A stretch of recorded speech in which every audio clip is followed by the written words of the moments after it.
warahmatullahi wabarakatuh. Waalaikumsalam warahmatullahi wabarakatuh. Baik, sebelumnya terima kasih kepada teman-teman yang sudah meluangkan waktunya malam ini.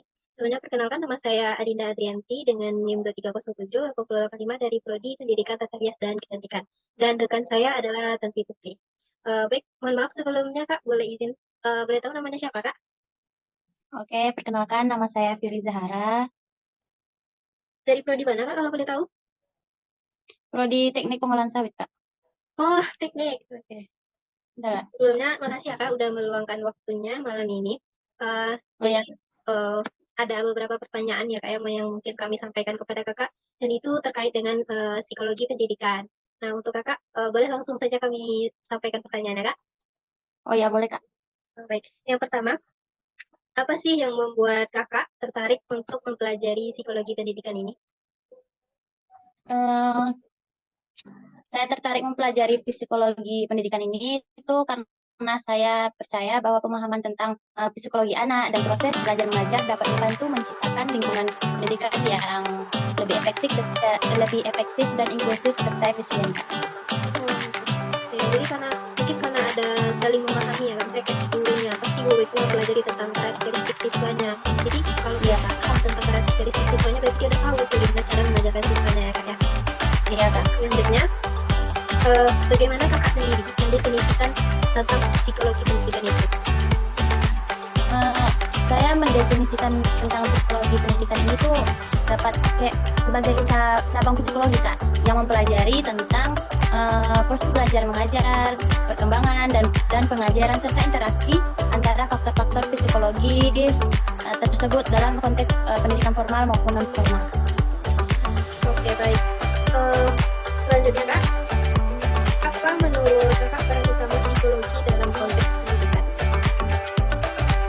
Menurut saya Kak, peran utama psikologi dalam konteks pendidikan ini yaitu memberikan wawasan yaitu tentang bagaimana individu belajar, mengingat, dan berinteraksi dalam lingkungan pendidikan tentunya ya kan Kak.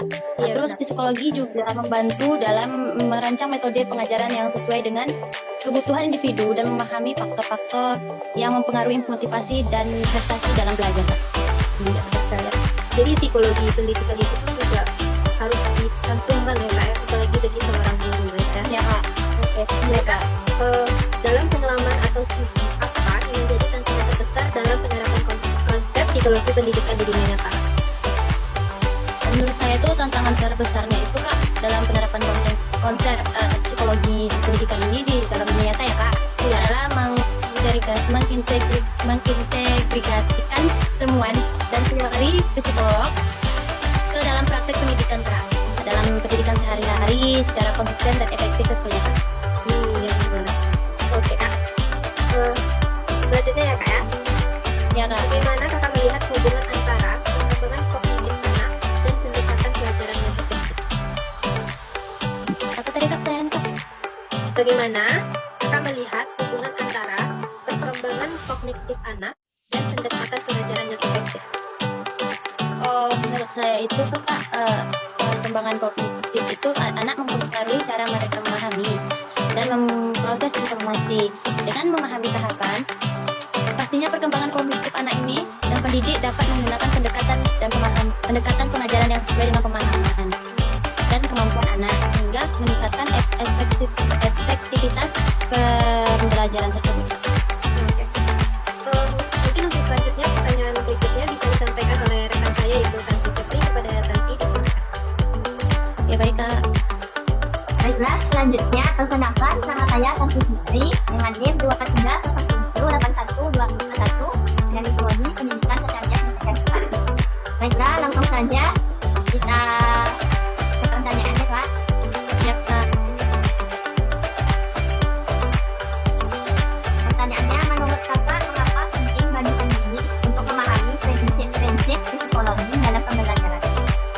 Menurut saya itu kenapa prinsip-prinsip itu harus dipahami itu karena Kak, pemahaman prinsip-prinsip ini psikologi ini membantu pendidik untuk memahami kebutuhan individu siswa, lalu memotivasi mereka tentunya dan menciptakan lingkungan belajar yang mendukung pertumbuhan dan perkembangan mereka secara holistik.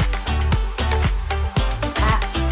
Selanjutnya pertanyaannya, bagaimana kakak melihat dampak perkembangan sosial dan emosional pada dinamika akademik siswa? Menurut saya ya kak, perkembangan sosial ke emosional siswa ini berpengaruh pada kinerja akademis mereka. Karena apa? Karena kondisi emosional ini yang tidak stabil atau stabil pun dan hubungan sosial yang sehat dapat meningkatkan motivasi dan keterlibatan dalam pembelajaran. Jadi jika sosial emosional ini tidak baik, maka pembelajaran itu pasti akan berantakan atau tidak baik. Pertanyaan selanjutnya, dalam konteks psikologi pendidikan, apakah yang menurut kakak merupakan faktor kunci dalam menciptakan lingkungan belajar yang mendukung?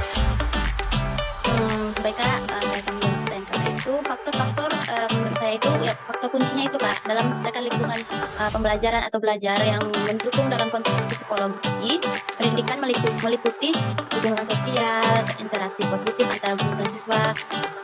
Selain itu juga penyesuaian kurikulum dengan kebutuhan individu serta pemberian umpan balik yang konstruktif. Pertanyaan selanjutnya, bagaimana kakak mengukur keberhasilan pendidikan dalam perspektif psikolog? Mengukur keberhasilan ya tadi kak.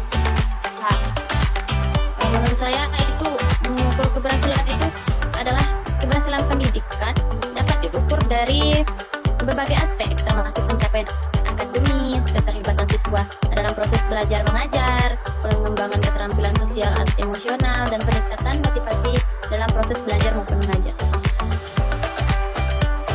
pertanyaan yang terakhir kak, Ya kak. bagaimana kakak melihat dalam teknologi dalam pengembangan pendidikan berdasarkan prinsip-prinsip psikologi? Menurut saya ya kak, saya pribadi, teknologi itu dapat menjadi alat yang sangat efektif dalam pengembangan pendidikan jika diterapkan dengan bijaksana berdasarkan prinsip-prinsip psikologi kak. Yang dimana teknologi ini dapat meningkatkan aksesibilitas, individualisasi dan interaksi pembelajaran serta memberikan dukungan dalam memahami gaya belajar siswa yang dimana gaya belajar siswa zaman sekarang kan berbeda dengan zaman dulu kak. Makanya namun itu sangat penting kak untuk memperhatikan bahwa teknologi bukanlah solusi tunggal dan harus digunakan secara integritas dengan pendekatan pembelajaran yang lebih luas. Baiklah, terima kasih kepada kakak Nani Zahara yang telah menjawab pertanyaan dari saya. Selanjutnya saya kembalikan kepada teman saya yaitu Adinda Adinda. Oke, baiklah. Terima kasih sebelumnya saya ucapkan kepada Kak Putri. Dan terima kasih juga kepada Kak Fiori yang sudah meluangkan waktunya malam ini. Maaf sebelumnya Kak, kita melakukan jumlah itu berulang kali ya Kak ya. Ya, tidak apa-apa kak. Terima kasih ya Kak atas waktunya. Semoga yang kita sampaikan kali ini itu menjadi wejangan untuk kita pribadi dan juga orang-orang di sana nantinya ya. Oke kak. Baik, sekian dari wawancara kita kali ini. Saya akhiri. Wabillahi taufiq wal hidayah. Wassalamualaikum warahmatullahi wabarakatuh. Waalaikumsalam warahmatullahi wabarakatuh.